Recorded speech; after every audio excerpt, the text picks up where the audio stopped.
வணக்கம் நண்பர்களே.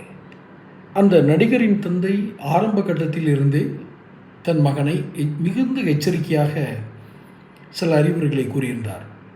குறிப்பிட்ட ஒரு நபரை நீ நம்பாதே, அவன் வேஷமிடுகிறான், கபடமாக நாடகம் ஆடுகிறான், உன்னை எங்கோ ஒரு ஆபத்தான ஒரு குழிக்குள்ளே தள்ளி விடுவான் என்று எனக்கு தோன்றுகிறது அப்படின்லாம் தன் மகனுக்கு அந்த தந்தை மிகுந்த எச்சரிக்கை கொடுத்திருந்தார்.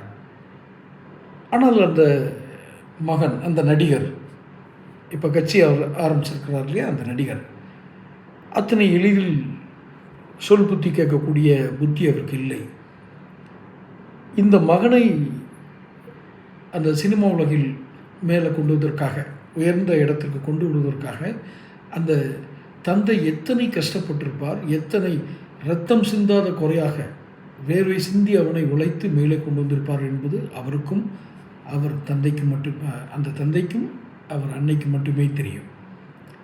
பல நாட்கள் பட்டினி இருந்து சாப்பிட வழி இல்லாமல் இப்படியெல்லாம் கஷ்டப்பட்டு இவனை ப்ரமோட் பண்ணி, இந்த நடிகரை ப்ரமோட் பண்ணி கொண்டு வந்திருக்காங்க. அது அத்தனை எளிதல்ல. ஆரம்ப கட்டத்தில் அவர் எந்த இடத்திலுமே ஏற்றுக்கொள்ளப்படாத ஒரு மனிதராகவே இருந்தார். ஆனால் அவரை அப்படி கொண்டு வந்தார். இதை அறுவடை செய்ய காத்திருந்தது யார்? இந்த சிறுநரி கூட்டம். இவனை நம்பாதே, இவன் உன்னை குழியில் தள்ளி விடுவான் அல்லது உன்னை ஆபத்தில் தள்ளி விடுவான் என்று ஆரம்பத்திலிருந்தே எச்சரித்திருந்திருக்கார். பிரயோஜனம் இல்லை.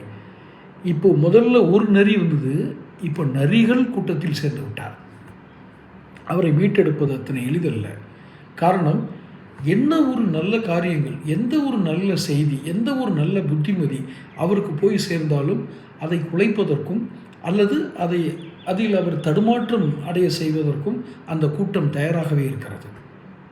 அவர் கேட்க மாட்டார்.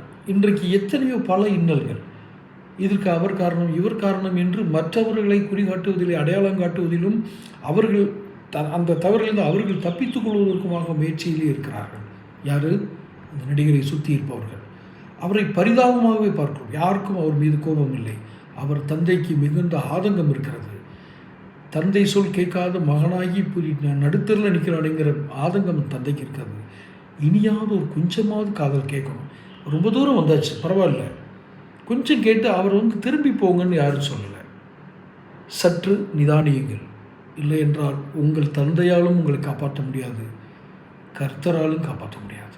அந்த அளவுக்கு இடர்பாடுகளுக்குள்ள சிக்கியிருக்காரு. யாருடைய சொல் புத்தியும் அவர் காதில் ஏறாது. தொடர்ந்து பேசுவோம்.